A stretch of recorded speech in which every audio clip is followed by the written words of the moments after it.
Gloria a Dios. Mateo capítulo 12. Mateo capítulo 12. Y bueno, en estos días Moxani nos ha estado hablando del estándar. ¿Amén? Cuando decimos estándar, hablamos de normas. ¿Amén? Está el estándar de Cristo, que fue establecido desde hace miles de años atrás. El estándar de Cristo no fue cuando Cristo apareció en esta tierra, sino lo que estamos viendo es que fue establecido miles de años atrás. Y lo estamos viendo a través de Mateo capítulo 12. Amén. Déjenme ir para allá.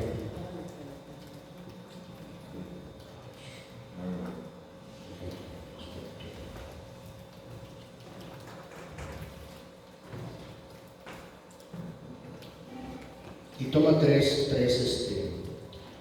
historias. ¿Amén? La primera historia es la historia de sábado. La segunda historia es la historia de Jonás. Y la tercera historia es la historia de Salomón.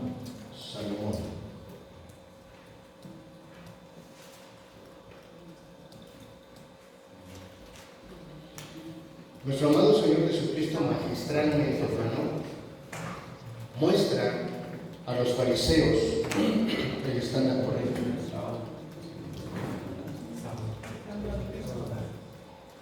El estándar de Cristo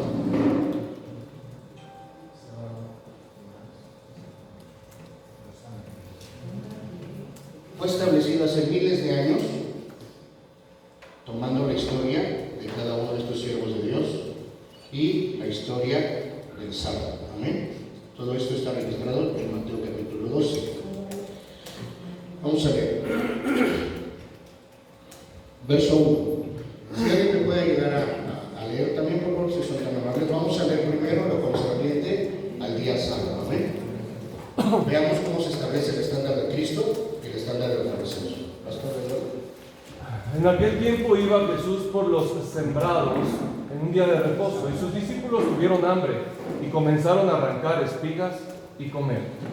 Viéndolo, los fariseos le dijeron: he aquí tus discípulos hacen lo que no es lícito hacer en el día de reposo.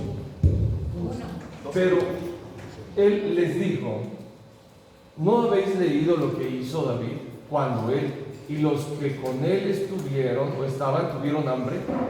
Como entró en la casa de Dios y comió los panes de la proposición, que no les era lícito comer ni a él ni a los que estaban con él, sino solamente a los sacerdotes. ¿O no habéis leído en la ley cómo en el día de reposo los sacerdotes en el templo profanaban el día de reposo y son sin culpa? Pues os digo que uno mayor que el templo está aquí. Y si supieses qué significa misericordia quiero y no sacrificio, no condenaríais a los inocentes, porque el Hijo del Hombre es Señor del día de reposo. ¿Hasta qué verso? solamente todo lo concerniente al sábado. Amén. ¿Cuál es? Jesús está, hermano. Ahorita vamos a seguir leyendo porque creo que todavía falta.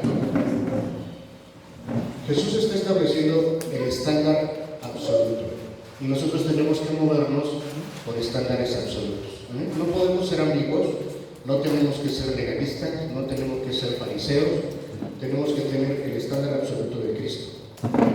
El estándar absoluto de Cristo no es de ahorita, ese tiene, hermano, muchos siglos atrás, y el Señor nos lo explica a través del día sábado. Los fariseos estaban criticando a los discípulos de Cristo porque están trabajando, se consideraba trabajo el moler las espigas y comer, ¿verdad? Caminar más de 2 millas se consideraba trabajo.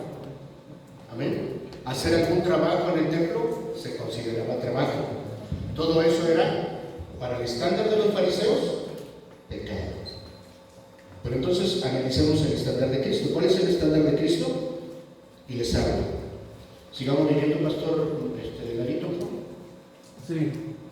Pasando de allí vino a la sinagoga de ellos, y he aquí que había uno que tenía seca una mano. Y le preguntaron a Jesús para poder acusarle: ¿es lícito sanar en día de reposo? Él les dijo: ¿qué hombre habrá de vosotros que tenga una oveja y si ésta cayere en un hoyo en día de reposo, no le eche mano y la levante? Pues, ¿cuánto más vale un hombre que una oveja? Por consiguiente, es lícito hacer el bien en los días de reposo. Entonces dijo aquel hombre: extiende tu mano, y él extendió, y le fue restaurada sana como la otra. Y salidos los fariseos, tuvieron consejo contra Jesús para destruirle. Amén. Así es que Jesús establece el estándar de que hacer lo bueno, no importando si representa un trabajo, es hacer lo correcto, aunque sea sano. Amén.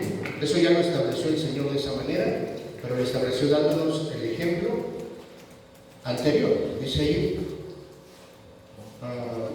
verso 3, váyanse al verso 3 otra vez. Dice: pero él les dijo: ¿no habéis leído lo que hizo David cuando él y los que estaban y con él estaban tuvieron hambre? ¿Cómo entró en la casa de Dios y comió los panes de la proposición, que no les era lícito comer, ni a él ni a los que estaban con él, sino solamente a los sacerdotes?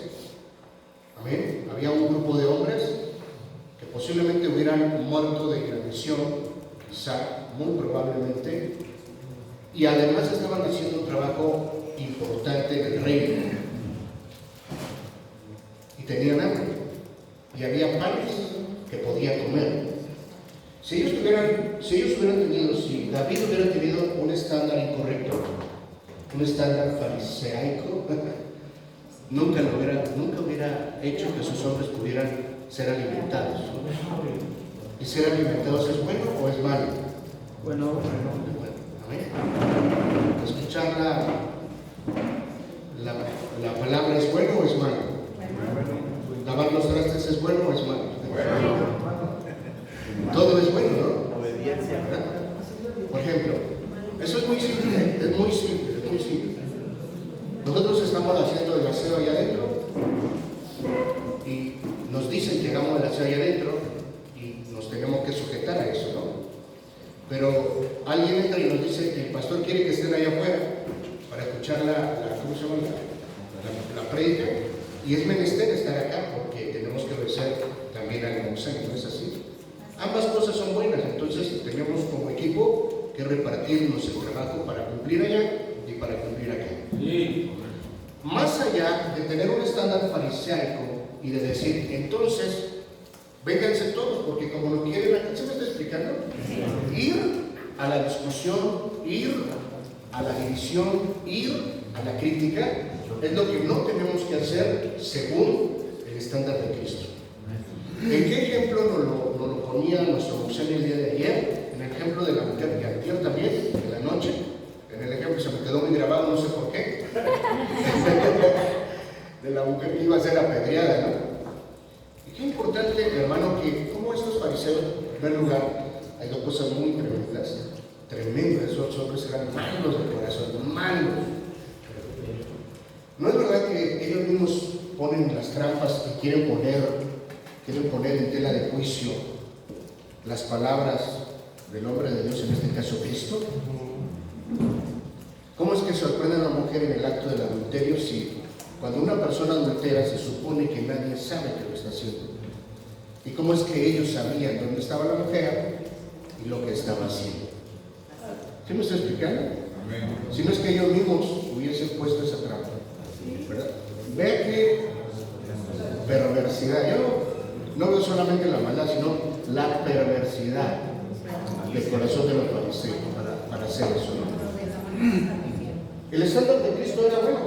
Yo sé que todos ustedes tienen pecados y incluso si tú vienes a mí y me pides perdón, yo te perdono. Como lo que pasó a Judas, ¿no? Hay debates a nivel mundial si Judas hubiera sido o no perdonado. En lo particular yo creo que sí, si Judas le hubiera pedido a Jesús perdón. ¿Sí me estoy explicando? Aunque lo traicionó, aunque ya no había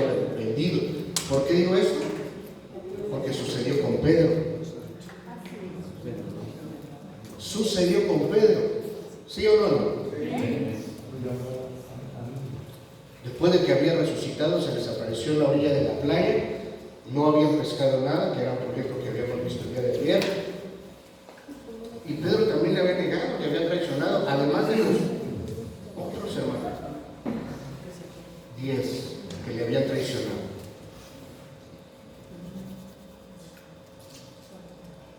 Lo abandonaron, lo dejaron solo, todos.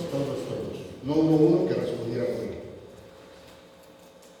Pero quiero que analicen el corazón de Pedro tan pronto, ¿no? Tan rapidito que era Pedro para responder las cosas. No analizaba lo que pensaba, su cabeza no estaba conectada con la prudencia, su cabeza estaba conectada con el raciocinio. Había muchos estándares farisaicos en su corazón.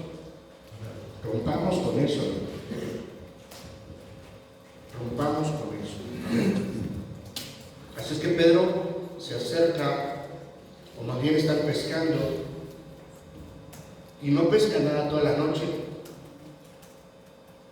hasta que reciben la orden del maestro: echen sus redes a la derecha y hallarán un montón de peces. 153 peces, hermano, que pescan, pero no son peces normales. Ahora quiero que se vea usted como uno de esos peces que Jesús pesca, porque finalmente esos peces van a servir para alimentar a otras personas. ¿Cuántos dan gloria a Dios? Para eso es que Jesús lo pescó a usted. Usted no es cualquier pez pesca. Además, en una pesca se pescan peces que tampoco sirven para comer. Pero curiosamente en esa red había peces grandes, seguramente peces que servían para alimentar por lo menos a 8 personas. ¿Por qué digo a 8 personas o a 10 personas? Porque era otro de los peces que estaba Jesús cocinando en la playa para sus discípulos. ¿Amén? Sí, la gloria a Dios por eso. Así es que déjate de ver pequeño, déjate de tener el estándar fariseo. No eres con nada. Yo soy una cucaracha, soy un gusano de Jacob. ¿Está bien? Si te crees gusano está bien. Si te crees cucaracha está bien. Pero acuérdate que el destino de una cucaracha y un gusano pues es que lo aplaste, ¿verdad? Tú estás en un lado, no te aplaste. Voltea con tu hermano y dile: no tengas el estándar de un fariseo. Dile: debemos movernos, dile a tu hermano, debemos movernos con estándares absolutos.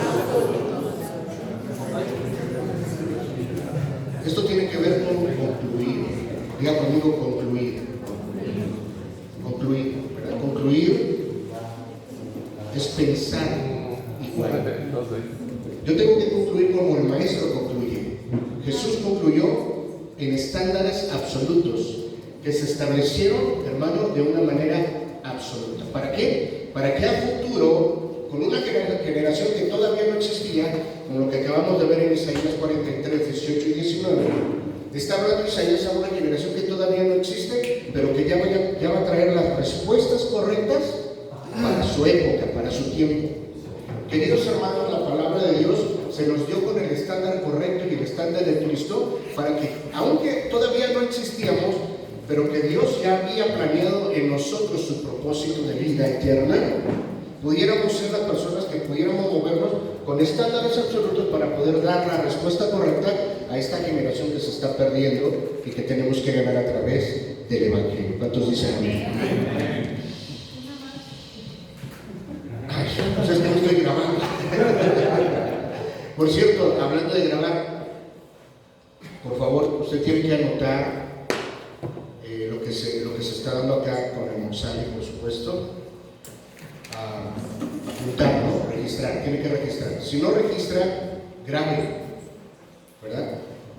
Y si quiere grabar y registrar, pues bien hace, ¿verdad? Porque después vuelve a escuchar las prédicas del Monsale, como lo hace nuestro pastor Leopoldo, y vuelve a sacar cosas hermosas, ¿no? Nuestro pastor Carolina vuelve a sacar cosas tremendas y hermosas, ¿amén? No lo dejamos toda nuestra cabecita loca, porque la verdad no damos para mucho, ¿no? En ese contexto, ¿no? Y no es un estándar fariseo. Ahora, Usted puede vivir quedándose con ese estándar absoluto, viviendo con ese estándar absoluto, o hacer caso al estándar en el cual siempre nos hemos movido, o siempre nos habíamos movido, con las ideas, ideologías, doctrinas, enseñanzas que habíamos recibido desde, ¿verdad? Sin saber que a lo mejor nuestra lechita estaba adulterada, pero no le echamos la culpa a nuestros pastores, porque tal vez ellos fueron enseñados igual. Amén. Pero tenemos al pastor de pastores, a Cristo, que ha dado su palabra. Gracias a Dios por la vida de nuestro Moxami, que Dios nos trajo a estas tierras hermosas, ahora Colombia, a traernos esta palabra que viene a direccionarnos. Amén, amén. Entonces, hermano, la idea del día sábado era hacer cosas buenas, aunque representaran un trabajo y rompieran, entre comillas, el estándar que se tenía desde entonces, según la ley, pero ahora para establecer lo que era mayor, que es el estándar de Cristo. Uno mayor que el sábado está aquí, decía el Señor. Ahí estableció absolutamente el estándar correcto. ¿Cuántos dan gloria a Dios? Cuando Él dice uno mayor que el sábado, entonces, ¿nosotros tenemos que cumplir el sábado? ¿Quién es nuestro sábado? ¿Qué sábado tenemos que vivir de 24 horas? Todo el año. All year. All the year. ¿Okay? Todo el año tenemos que vivir nuestro sábado. El libro de Hebreos dice que Cristo es nuestro reposo. El libro de Hebreos dice que Cristo es nuestro reposo, haciéndose mucho más grande. Es decir, el Señor del día de reposo es nuestro reposo. El Señor del día de reposo es el que tenía que poner el estándar. El estándar se nos entrega a los hombres y los hombres hacen del estándar algo propio y lo mal interpretan, lo mal usan. Porque ahora estaban condenando, ahora estaban señalando, ahora estaban diciendo. En este contexto termino con el asunto de la mujer. Grande. Cómo los fariseos la acusaban de adulterio y cómo Jesús, una vez perdonando a la mujer y echándoles en cara a los hombres que la apedreaban sus pecados. Además que hay otra cita en el libro de Jeremías que dice: para los que hacen maldad en medio de mi pueblo, escribiré sus nombres en el polvo de la tierra. ¿Sí me estoy explicando? Todo eso ellos lo sabían muy bien porque son fariseos, lo sabían muy bien. Así es que se sintieron confrontados y si estaban libres de pecado podrían arrojar la primera piedra. Y no lo hicieron. ¿Por qué? Por obvias razones. Sin embargo, no vemos a Jesús una vez llegando a los discípulos y decirles: pero es que Pedro estaba peor, o sea, digamos otro nombre, ¿no? Jacinto, ¿no? Estaba peor que aquella mujer que quería apedrear. Jacinto era esto, era lo otro, era aquello. Jesús nunca dijo eso. Qué difícil es para nosotros callarnos, ¿verdad? Bueno, digámoslo para el propio barco, ¿no? Qué difícil es para mí cerrar el clima. ¿Le puedes decir eso a tu hermano? ¿Le puedes decir: hermano, te confieso que es difícil para mí cerrar mi pico? Pero hoy, mis queridos hermanos, hoy que nos sentimos confrontados con esa palabra tremenda de parte de Jesús, tomamos el estándar absoluto de Cristo para vivir con Él, por Él y a través de Él. ¿Cuántos dan gloria a Dios? Aunque tengamos que, hermano, cambiar toda la estructura que tengamos de nuestro corazón loco, mañoso, feo, pero ya es necesario parar. ¿Cuántos dan gloria a Dios?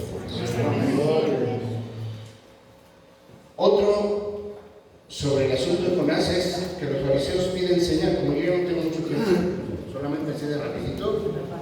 Jonás, los fariseos piden señal según su estándar. ¿Por qué? Porque Elías había hecho caer fuego del cielo, igual Moisés, ¿verdad? Así es que si Jesús era el Mesías, tenía que hacer algo y demandaban ellos señal según su estándar para reconocerlo como Mesías. Pregunto, ¿Cristo podía hacer descender fuego del cielo? Claro. Caray, hermano, no nos cabe duda que Él es el Mesías. Pero ¿por qué no lo hace Jesús?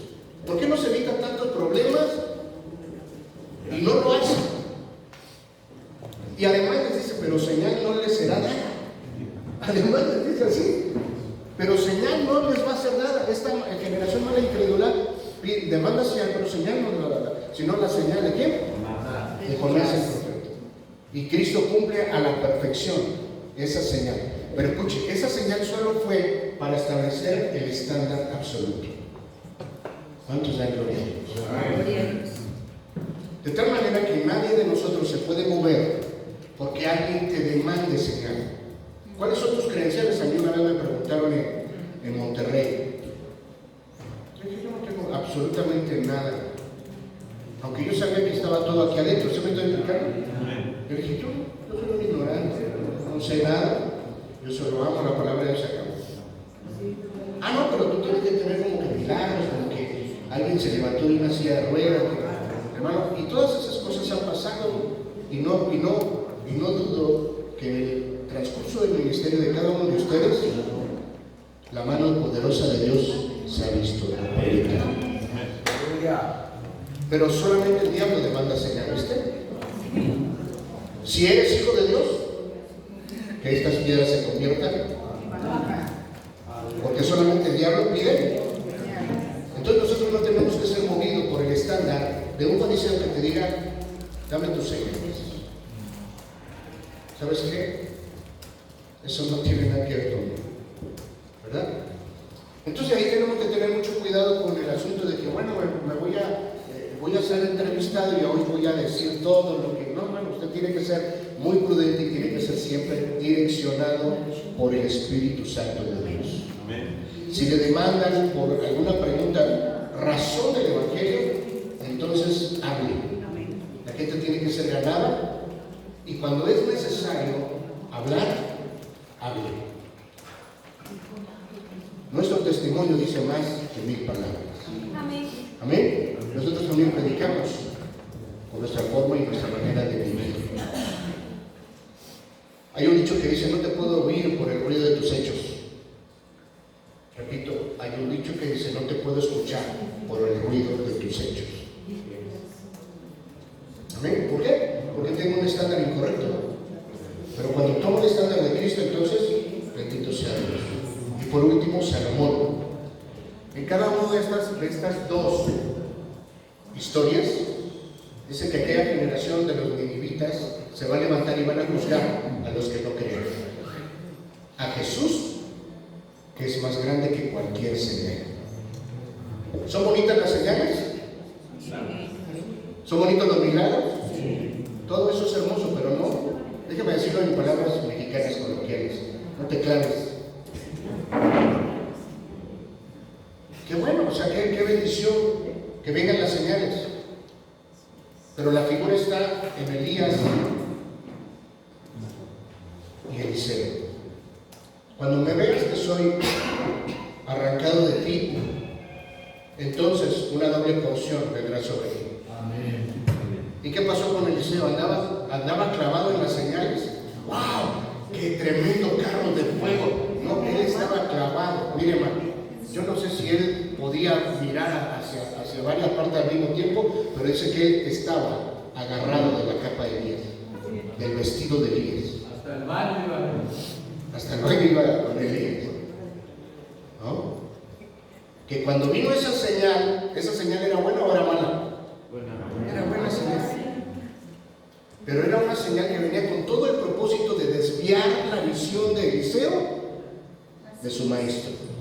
Ninguna señal, por poderosa que sea, debe alejar nuestra visión de nuestro Maestro Jesucristo. Amén. Apáñate de Cristo, aférrate de la palabra de Dios. La palabra de Dios es más grande que cualquier señal, aunque buena sea. Dios va a hacer levantar las obras del Espíritu Santo en tu vida. Las señales del Maestro se van a ver en tu vida. ¿Lo crees? Amén. Pero no eres tú. No es momento de decir, gran siervo de Dios, profeta a las naciones. gran evangelista, maestro de maestros. No. El gran evangelista es Cristo. El gran profeta es Cristo. El gran Pedro es Cristo. El gran sacerdote es Cristo.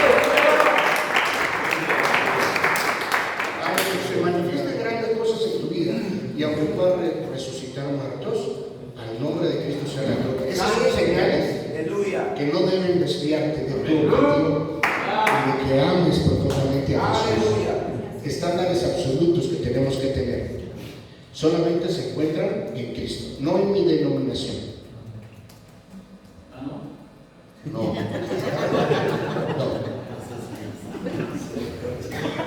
¿Sí me estoy explicando?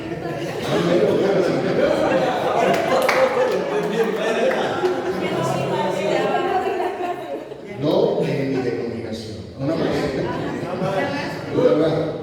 Bueno, ahora dígaselo a su hermano, no en tu denominación. Dígale, solo Cristo. ¿Amén? Y la reina de Saba se va a levantar y va a juzgar a la generación mala e incrédula. Los judíos respetaban tanto a Salomón, a Abraham. Por eso Jesús va directamente a esos personajes, diciendo que él es mayor que su padre Abraham. ¿Viste? Cristo es Señor y dueño de Abraham. Cristo es creador de Abraham. Cristo es creador de Salomón. Si Cristo le dio la sabiduría a Salomón, ¿quién es más sabio? ¿Salomón o Cristo? Por eso es lo más grande que Salomón está acá. Y cuando habló del templo, que era lo más sagrado para los judíos, también dijo, alguien más grande que el templo está acá, y lo voy a destruir en un día y en 3 días lo voy a volver a levantar. Eso para los judíos era herejía, hermano. Y aunque a ti te digan hereje, nosotros tenemos el estándar de Cristo. Sobre esas cosas no hay discusión y tampoco tienes que entrar en esos debates. Soy hijo de Dios, tengo el estándar de Cristo y con eso voy a trabajar. En el estándar de Cristo encuentro al Padre, al Hijo y al Espíritu Santo. En el estándar de Cristo encuentro el plan maestro. En el estándar de Cristo encuentro la reforma. En el estándar de Cristo encuentro, hermano, mi trabajo eterno.